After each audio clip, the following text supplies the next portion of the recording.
بسم اللہ الرحمن الرحیم الذين اصطفى أما بعد فأعوذ بالله من الشيطان الرجيم بسم الله الرحمن الرحيم فإن أعرضوا فما أرسلناك عليهم حفيظا إن عليك إلا البلاغ وإنا إذا أذقنا الإنسان منا رحمة فرح بها وإن تصبهم سيئة بما قدمت أيديهم فإن الإنسان كفور صدق اللہ العظیم۔ بزرگان محترم، عزیزان گرامی، قرآن مجید کا 25واں پارہ ہے۔ سورہ کا نام شورا، آیت نمبر 48-40 پر 8 میں نے پڑھی ہے۔ اللہ تبارک و تعالی کے انعامات جو بارش کے قطرات سے زیادہ ہم لوگوں پر برستے ہیں، بہت سارے انعامات کو ہم لوگ انعام ہی نہیں سمجھتے۔ اللہ کے بہت سارے انعامات ہم پر ہیں اور ہم اسے انعام نہیں سمجھتے۔ ظاہر سی بات ہے، جب انعام نہیں سمجھیں گے تو اس پر شکر کیسے ادا کریں؟ شکر ادا کرنے کے لیے انعام کو انعام کا سمجھنا ضروری ہے کہ ہاں بھائی یہ انعام ہے اللہ کا، چلو شکر ادا کرو۔ اب ہم بہت ساری چیزوں کو انعام نہیں مانتے تو شکر کی بھی توفیق نہیں ملتی۔ قرآن مجید میں ایک آیت ہے جو پیچھے گزر چکی ہے، 14ویں پارے میں وہ آیت ہے، وَإِن تَعُدُّوا نِعْمَةَ اللَّهِ لَا تُحْصُوهَا۔ اللہ قرآن میں فرماتے ہیں کہ اگر تم اللہ کی نعمتوں کو جو تم پر ہیں، ہم پر ہیں، اللہ کی نعمتوں کو اگر تم گننا چاہو تو گن نہیں سکتے۔ یہ آیت بہت زیادہ سمجھ میں نہیں آتی تھی کہ یہ اللہ تبارک و تعالیٰ کا یہ فرمان کہ اس کی نعمتوں کو گننا چاہو تو ناممکن ہے، گن نہیں سکتے۔ جب اس کی تفسیر میں گئے اور اس کا مطالعہ کیا اور کئی تفاسیر کو دیکھے تو پتہ چلا کہ واقعتاً ناممکن ہے۔ بہت بڑی فہرست تو ان نعمتوں کی ہے جن کو ہم نعمت مانتے ہی نہیں۔ ہمارا وجود مستقل ایک نعمت ہے۔ کیا ضروری تھا اللہ کو کہ ہمیں وہ پیدا کرتا؟ پورا وجود نعمت ہے، اور اس وجود میں سر کے بال سے پیر کے ناخن تک آپ شمار کریں گے، نعمتوں کی بارش تو وجود میں ہے۔ کہیں تفسیر میں لکھا ہم نے دیکھا، یہ جو ہاتھ ہے، اس ہاتھ میں اللہ تبارک و تعالیٰ نے یہ جو موڑ رکھا ہے، مٹھی بنانے کی جو طاقت دی ہے، یہ ہم مٹھی بنا سکتے ہیں، کھول سکتے ہیں۔ یہ جوڑ جو اللہ نے دیے ہیں، یہ اللہ کی اتنی بڑی نعمت ہے۔ یہ اگر یہ مٹھی نہ بنے، یہ ایسے ہی رہے اکڑ کر، تو ہم کوئی چیز اٹھا ہی نہیں سکتے، ہم لقمہ بنا کے اٹھا ہی نہیں سکتے، کھا ہی نہیں سکتے۔ یہ جوڑ، یہ اللہ کی بہت بڑی نعمت جی۔ بہت سی مرتبہ ایسا ہوتا ہے کہ ہم کھڑے ہو کے نماز پڑھ رہے تو ہمیں اس کا احساس نہیں ہے کہ کھڑے ہو کے نماز پڑھنے کی جو طاقت ہمیں ملی ہوئی ہے کتنی بڑی نعمت۔ بہت ساروں کو کھڑے ہو کے پڑھنے کی نعمت سے وہ محروم ہیں، وہ بیٹھ کے پڑھتے ہیں۔ اور بیٹھ کے پڑھنے کی توفیق بہت بڑی نعمت ہے. کتنے لوگ ہیں وہ بستر پر پڑھتے ہیں اشاروں سے، نیک دیندار لوگ وہ لیٹ کے پڑھتے ہیں، وہ اٹھ کے بیٹھ کے بھی نہیں پڑھ پاتے. اور کتنے لوگ ایسے ہیں جو آنکھوں کے اشاروں سے پڑھتے ہیں. ہاسپٹلوں میں اور ICU میں ہم نے کتنے مریضوں سے ملاقات کی، اللہ والوں سے، علماء سے، اکابرین سے. تو ICU میں تھے، وینٹیلیٹر پر تھے، یا وہ اس میں تھے آکسیجن میں تھے. تو ملاقات عیادت کے لیے گئے تو انہوں نے اشارے سے ٹائم پوچھا. اب بتایا گیا کہ یہ ٹائم ہے، تو پھر اشاروں سے پوچھا نماز پڑھ سکتے؟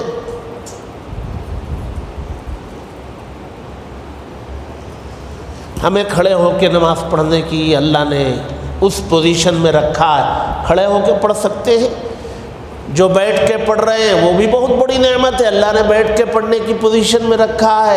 جو لیٹ کے پڑھ رہے ہیں اللہ نے ان کو لیٹ کے پڑھنے کی پوزیشن میں رکھا ہے، غنیمت ہے. جو آنکھوں کے اشاروں سے پڑھ رہے ہیں غنیمت ہے، اللہ نے ان کو اس پوزیشن میں رکھا ہے، اللہ کی نعمت ہے. جی ہم لقمہ جو ہے منہ میں رکھ کر کے چباتے ہیں اور چبانے کے بعد اسے نگلتے ہیں. چبانے کی قوت، نگلنے کی قوت اور ہاضمے کی قوت، اور پانی پیشاب کے راستے سے نکلنا اور نجاست دوسرے راستے سے نکلنا اللہ کی نعمت ہے. اولاد اللہ کی نعمت، سانس اللہ کی نعمت. ہوا تو ہے لیکن اگر آکسیجن نہ ملے، کرونا میں جیسے ہوا، سانس لینے کی قوت اگر اللہ سلب کر لے تو ہوا چلتی رہے گی، سانس لینے کی طاقت نہیں ہوگی، اور لی ہوئی سانس باہر چھوڑنے کی طاقت نہیں ہوگی. نیک بیوی مل گئی ہے، اللہ کی بہت بڑی نعمت ہے. فرما بردار اولاد ملی ہے، اللہ کی نعمت ہے. اچھا پڑوس مل گیا ہے، اللہ کی نعمت ہے. مسلمانوں کی آبادی میں رہنے کا موقع ملا ہے، اللہ کی نعمت ہے.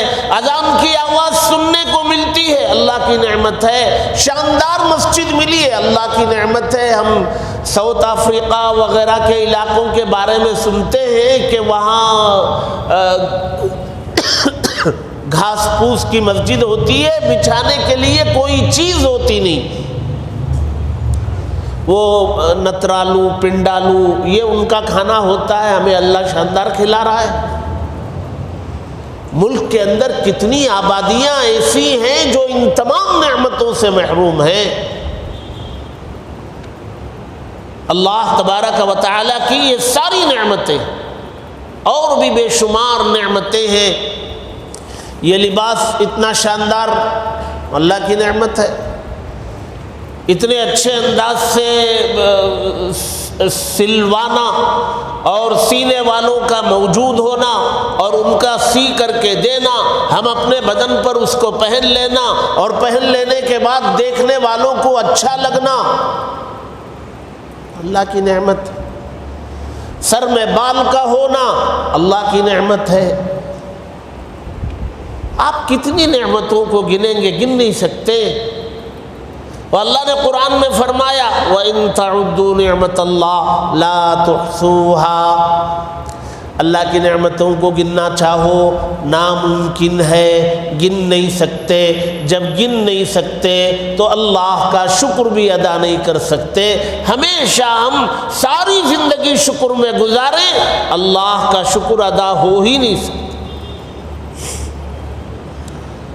اللہ کا شکر ادا نہیں ہو سکتا اور ماں باپ کا حق ادا نہیں ہو سکتا.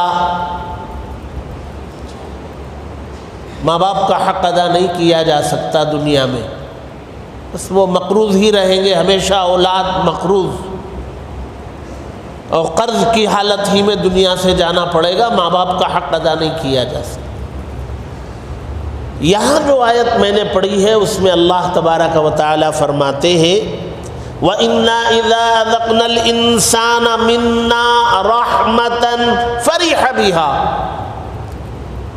جب ہم کوئی نعمت چکھاتے ہیں، نعمت سے نوازتے ہیں اپنی جانب سے، رحمتم منا، میری رحمت کا تقاضا ہوتا ہے کہ میں نعمت دیتا ہوں، مستحق نہیں ہوتا۔ اس کا مطلب یہ ہے کہ میں کسی کو طاقت دیا ہوں اس کا مستحق نہیں ہے، میں میری رحمت سے دے رہا ہوں۔ اس کے گناہ تو اس لائق ہیں کہ اسے معذور بنا کر کے میں کہیں کنارے میں بٹھا دیتا، اس کے گناہوں کا تقاضا یہ ہے کہ میں اسے چلنے پھرنے کی طاقت سے محروم کر دیتا، اسے بولنے کی طاقت سے محروم کر دیتا، اللہ کی نعمتوں کے کھانے کی طاقت سے اسے محروم کر دیتا۔ گناہ تو اس کے اتنے، لیکن پھر بھی میری رحمت کا تقاضا تھا کہ میں نے اس کو سب کچھ دے رکھا ہے، پکڑ نہیں رہا ہوں، چھوڑے رکھا ہوں۔ اور اللہ تبارک و تعالی نے یہ جو فرمایا وَإِنَّا إِذَا أَذَقْنَا الْإِنسَانَ مِنَّا رَحْمَةً، میری رحمت کا تقاضا ہے کہ میں اسے انعامات سے نوازتا ہوں، فَرِحَ بِهَا، بہت خوش ہے۔ اللہ نے کاروبار میں بہت زیادہ نفع دے دیا، بہت خوش ہے۔ اللہ تبارک و تعالی نے اولاد دے دی، بہت خوش ہے۔ بیٹی کی شادی ہو گئی، بہت خوش ہے۔ داماد اچھا مل گیا، بہت خوش ہے۔ نواسا نواسی ہو گئی، بہت خوش ہے۔ پوترا پوتری ہو گئی، بہت خوش ہے۔ اللہ فرماتے بھی ہماری نعمتوں کے ملنے کے بعد صرف خوش، بس کوئی حق نہیں ہے آپ پر۔ جی 25 سال کے ہو گئے، صرف خوش، برتھ ڈے کیک کاٹیں گے، یہ خوش تم منا لو سڑک پہ 12 بجے رات میں، اور فنکشن جشن منا لو، خوشی ظاہر کر دو۔ اللہ فرماتے ہیں بھائی اس کے علاوہ میرا حق بھی تو ہے، میں نے دی ہے تجھے یہ ساری نعمتیں۔ 25 سال کا کڑیل جوان بنا ہے تو میرے بنانے سے بنانا، خوشی منا رہا ہے، ٹھیک ہے خوشی منا، حق بھی تو ادا کر میرا۔ حق نہیں ادا کرتا۔ وہ 12 بجے رات میں جتنے لوگ کیک کاٹنے والے ہیں، پتہ نہیں کس زمانے میں انہوں نے فجر کی نماز پڑھی ہوگی۔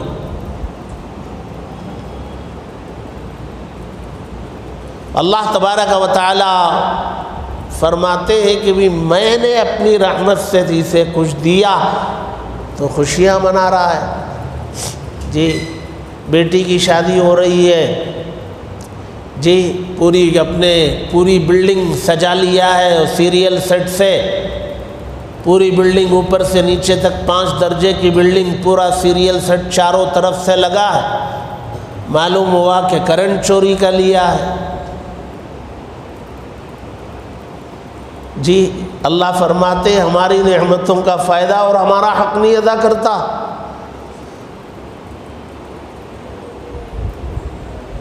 اور اس کا الٹا اللہ فرماتے وَإِن تُصِبْهُمْ سَيِّئَةٌ بِمَا قَدَّمَتْ أَيْدِيهِمْ، اور اگر جب اسے کوئی برائی پہنچتی ہے، وہ برائی اس کے گناہوں کے نتیجے میں پہنچتی ہے۔ انعام تو میری رحمت کے تقاضے پر میں دیتا ہوں، وہ مستحق نہیں ہوتا، میری رحمت کا تقاضا ہوتا ہے، میں انعام سے نوازتا ہوں، خوشی منا کے خوش ہو جاتا ہے، میرا حق ادا نہیں کرتا۔ اور جب اسے کوئی مصیبت پہنچتی ہے، وہ مصیبت میں ہی نہیں دیتا۔ اللہ فرماتے بما قدمت ایدیہم، اس کے گناہوں کی وجہ سے وہ مصیبت آئی تھی، میں نے بہت ڈھیل دی اور دیتا رہا، اچانک ایک مرتبہ میں نے پکڑ کی، اس کے گناہوں کی وجہ سے پکڑ کی، مصیبت آئی، بیمار ہو گیا، اسٹروک ہو گیا، فالج ہو گیا، پیرالائز ہو گیا، جی بی پی ہائی ہو گئی، بی پی لو ہو گئی، شوگر بہت بڑھ گئی، انگوٹھا کاٹنے کی نوبت آ گئی، کبھی پیر کاٹنے کی نوبت آ گئی، کبھی کچھ ہو رہا ہے، کبھی کچھ ہو رہا ہے۔ یہ کیوں ہو رہا ہے؟ اللہ فرماتے بیٹھ کے غور کرو، تمہارے گناہوں کی وجہ سے یہ ہو رہا ہے۔ ہماری رحمت کا تقاضا تو تھا، ہم تو انعام دیتے، تم اس کے مستحق بھی نہیں ہوتے، ہم دیتے ہیں، لیکن جب کوئی سزا میں پکڑ ہوتی ہے ہماری طرف سے نہیں ہوتی، وہ تمہارے گناہ کے نتیجے میں ہوتی۔ اچھا ٹھیک ہے چلو گناہ کے نتیجے ہی میں صحیح مان لیتے ہیں ہم نے گناہ کیا، اللہ کی پکڑ آئی، مان لیا، لیکن اس پکڑ کے بعد مجھے کیا کرنا چاہیے؟ فوراً اللہ کے دربار میں آنا چاہیے، اللہ سے توبہ استغفار کرنا چاہیے، رونا گڑ گڑانا چاہیے، لیکن اللہ فرماتے نہیں، جب اس سے کوئی برائی پہنچتی ہے اس کے گناہوں کے نتیجے میں تو انسان میرے پاس آنے کی بجائے فَإِنَّ الْإِنسَانَ كَفُورٌ، انسان جو ہے وہ ناشکرا بن کر کے اور دور ہو جاتا ہے، اور دور ہو جاتا ہے۔ آنا چاہیے تھا میرے پاس، جاتا ہے عامل کے پاس، آنا چاہیے تھے میرے پاس، جاتا ہے کسی مزار پر، آنا چاہیے تھا میرے پاس، جاتا ہے کسی پنڈت پجاری کے پاس۔ عجیب و غریب انسان ہے۔ اللہ تبارک و تعالی فرماتے ہیں ہماری رحمت کے تقاضے میں ہم انعامات سے نوازتے ہیں تو ایک تو ہمارا شکر ادا نہیں کرتا کہ بھئی چلو 2 رکعت صلاۃ الشکر پڑھیں گے۔ جی اسلام کا مزاج ہے جب کوئی خوشی ملتی ہے تو اللہ کے سامنے سجدہ کرنا۔ اسلام خوشی میں سجدہ چاہتا ہے، اسلام خوشی میں نافرمانی، یہ ناشکرا پن۔ عید کی نماز خوشی، جی سارا رمضان گزرا، عید کا چاند آیا، سب کو خوشی ہوئی بھئی عید کا چاند آیا، کیا کرنا چاہیے؟ اللہ فرماتے خوشی میں سجدہ کرو، آؤ میدان میں سجدہ کرو خوشی میں۔ لیکن ہمارا مزاج یہ نہیں ہے، ہمارا مزاج تو خوشی میں ہمارا مزاج انعامات کے ملنے پر خوشی منانا ہے، خدا کو یاد کرنا نہیں ہے۔ اسلام کا مزاج یہ ہے کہ خوشی میں اللہ کو یاد کرو اور کوئی مصیبت پہنچے تو اللہ سے رجوع کرو، آؤ انابت اللہ کی طرف آؤ۔ انعامات کی بارش ہوتی ہے، لاپرواہ ہے، جتنے لوگ مسجدوں سے باہر ہیں، دین سے دور ہیں، خوب انعامات کی بارش ہے ان پر، لیکن اللہ کو یاد نہیں کریں گے، اللہ کو یاد نہیں کریں گے۔ جب پکڑ آتی ہے تو ظاہر سی بات ہے اور دور ہو جاتے ہیں۔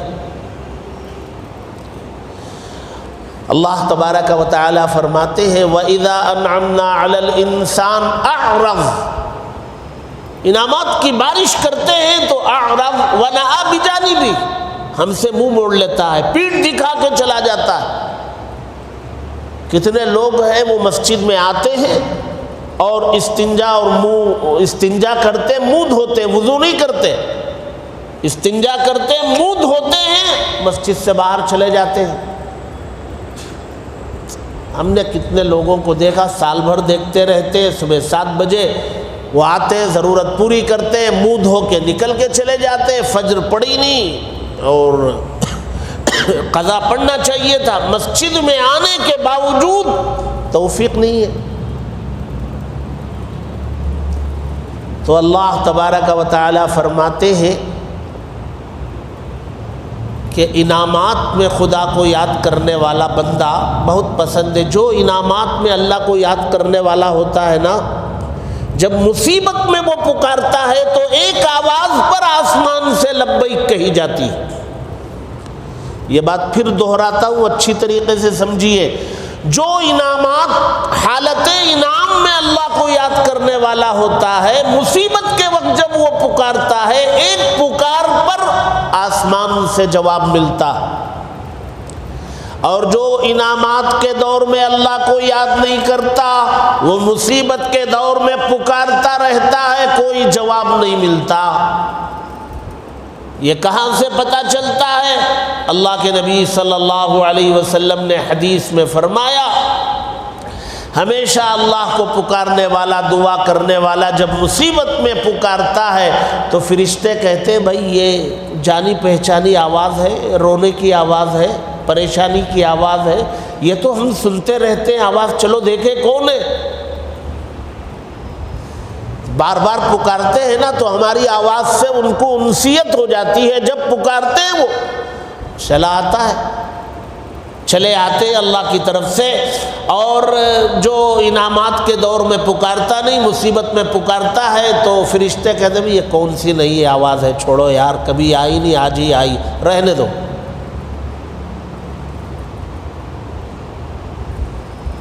جی، جوانی کے عالم میں کی جانے والی عبادت اللہ کو بہت پسند ہے۔ بڑھاپے میں کیا اور کوئی کام ہے ہی نہیں تو چلو مسجد پکڑ لیں گے، تو ٹھیک ہے، وہ بہت اچھی چیز ہے، لیکن جوانی کے عالم میں کی جانے والی عبادت یہ اللہ کو پسند ہے۔ انعامات کے دور میں یاد کیا جانا اللہ کو وہ پسند ہے۔ مصیبت میں ہر ایک پکارتا ہے، غیر بھی مصیبت کے وقت اپنے مذہب اور دھرم کے مطابق وہ کچھ کرتا ہے، اپنے جو بھی اس کا معبود ہے اسے پکارتا ہے، وہ تو غیر بھی کرتا ہے۔ مصیبت میں ہم بھی پکاریں گے تو اور ہمارے اس میں فرق کیا ہے؟ ہم تو وہ ہیں جو انعامات میں اچھی حالت میں اللہ کو پکارنے والے لوگ۔ اس کی عادت ڈالنا چاہیے اور ہر نعمت کو یاد کرنا چاہیے۔ جی، اور ہماری دعاؤں میں ہمیں یہی سکھلایا بھی گیا۔ مصیبت یہ ہے کہ ہمیں دعائیں یاد نہیں، اور یاد ہیں تو پڑھنے کی عادت نہیں۔ جی، صبح اٹھتے ہی جو دعا ہے الحمدللہ الذی احیانا، بہت ساروں کو یاد نہیں، یاد ہے تو پڑھنے کی عادت نہیں۔ یہ کیا ہے؟ یہ نیند کی حالت میں گئے تو وہ موت کی بہن ہے نیند، تو موت کے منہ میں جا کر کے دوبارہ زندگی مل گئی ہے تو اللہ کو یاد کرو الحمدللہ۔ پھر اس کے بعد اللہ کا دربار میں جاؤ، سجدہ کرو۔ آپ غور کریں ہماری زندگی گزر کیسے رہی ہے، کیسے گزر رہی ہے۔ ابھی رمضان ختم ہو جائے گا تو ہمیں پتہ بھی نہیں رہے گا کہ ایک نماز وہ ہے جو سورج کے نکلنے سے پہلے پڑھی جاتی ہے، اس کا نام فجر ہے، اس میں بلانے کے لیے الصلاۃ خیر من النوم کی آواز لگائی جاتی ہے، ہم بھول جاتے ہیں۔ پھر ہمیں فجر پڑھنا ہے تو رمضان آنا پھر دوبارہ۔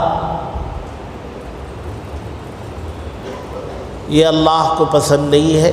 رمضان ملا ہے، اس رمضان میں اپنے آپ کے اندر تبدیلی لانے کا ارادہ کیجیے، اللہ سے وعدہ کیجیے، اپنے دل میں اللہ سے وعدہ کیجیے کہ بہت جو ہے نافرمانی ہو گئی، اب ہم جو ہے اللہ کا شکر بجا لائیں گے، اور رمضان کے مکمل ہونے کے بعد بھی نمازوں کی کبھی قضا نہیں کریں گے، چھوڑنا تو بہت دور کی بات، قضا بھی نہیں ہونے۔ یہ ہے اللہ فرماتے ہیں وَإِنَّا إِذَا أَذَقْنَا الْإِنسَانَ مِنَّا رَحْمَةً فَرِحَ بِهَا، ہماری طرف سے رحمت کے تقاضے کی بنیاد پر جب ہم کوئی انعام سے نوازتے ہیں تو خوش ہو جاتا ہے بس۔ وَإِن تُصِبْهُمْ سَيِّئَةٌ بِمَا قَدَّمَتْ أَيْدِيهِمْ، جب اس کے گناہوں کی وجہ سے کوئی پکڑ ہوتی ہے تو فَإِنَّ الْإِنسَانَ كَفُورٌ، تو انسان اور زیادہ ناشکرا ہو جاتا ہے۔ اللہ تبارک و تعالی ہماری اس صف میں شامل ہونے سے حفاظت فرمائے، ہر حال میں شکر گزار بندہ بنائے رکھے، نافرمان بننے سے ہم سب کی حفاظت فرمائے۔ 21ویں شب ہے، اعتکاف میں بیٹھنے والے احباب ہمارے اپنے ملک میں تقریباً تمام مساجد میں اللہ کے نیک بندے اعتکاف میں بیٹھ چکے ہیں۔ ہمارے ملک کے 95-90 پر 5 سے زیادہ فیصد علاقے میں آج ہی سے 21ویں شب شروع ہوئی ہے، تو لوگ اعتکاف میں بیٹھے ہیں، اور یہ 21ویں شب تاقرات بھی، اور تاقرات کا مطلب یہ ہے کہ شب قدر بھی ہو سکتی ہے، تو شب قدر کی تلاش میں ہر تاقرات میں عبادت کا اہتمام ہونا چاہیے۔ مسجد رات بھر کھلی رہے گی جی۔ کرونا سے سحری وغیرہ کا نظام بھی بند تھا۔ اب کچھ ہمارے ساتھیوں نے ارادہ کیا کہ مسجد میں عبادت کرنے والوں کی یکسوئی کے لیے کچھ سحری میں انہیں سحری کا نظام بھی بنایا جائے۔ میرے جملے پر آپ نے غور کیا ہوگا، مسجد میں عبادت کرنے والے لوگوں کی سہولت کے لیے کچھ سحری کا بھی نظام بنایا جائے، بنایا گیا ہے۔ تو مسجد کھلی رہے گی، رات بھر عبادت کر سکتے ہیں، اور عبادت تنہا والی عبادت کے لیے یہ طاقتیں ملی ہے، اجتماعی کوئی عمل ثابت نہیں ہے۔ کہیں کچھ ہے تو وہ جگائے رکھنے کے لیے ہے، آپ خود اپنے سے جاگ کر کے اپنی عبادت کیجئے۔ میں نے کہا تھا کہ ایک رات میں اگر 10 دن کی قضا کر لیں گے آپ، بہت بڑا کام، زندگی میں جتنا بوجھ ہے اس میں 10 دن کا کم ہوگا، 5 راتوں میں 50 دن کا کام ہوگا، لیلۃ الجائزہ ملا لیں گے تو 60 دن کا کم ہوگا، 2 مہینے کی قضا نمازوں کے ادا کرنے کا موقع ملے گا۔